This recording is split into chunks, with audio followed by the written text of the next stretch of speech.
ইয়ামিন কি করো? এই তুমি বুলটু নাকি? দেখতে পাচ্ছ আমি বসে আছি। তাই তো জানতে চাচ্ছি, তুমি এখানে বসে কি করো? আমি গবেষণা করছি। গবেষণা করছো? কি গবেষণা করছো? আমি পুকুর নিয়ে গবেষণা করছি। পুকুর নিয়ে গবেষণা করছো? আচ্ছা, তাহলে বলো তো এই বিলের গভীরতা কেমন হবে? হবে হয়তো 1 ফুটের কাছাকাছি। ইয়ামিন, তুমি এত নিশ্চিত হলা কি করে যে এই বিলের গভীরতা মাত্র 1 ফুট? তুমি কি কখনো এই বিলে নেমেছিলা? না, আমি কখনো এই বিলে নামিনি। তাহলে কি করে জানলা? আরে তুমি বুলটু নাকি?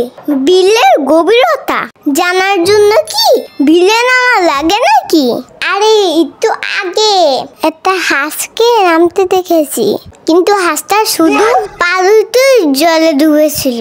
গভীরতা বেশি হলে পুরো হাঁসেরই ডুবে যাওয়ার কথা ছিল, তাই না?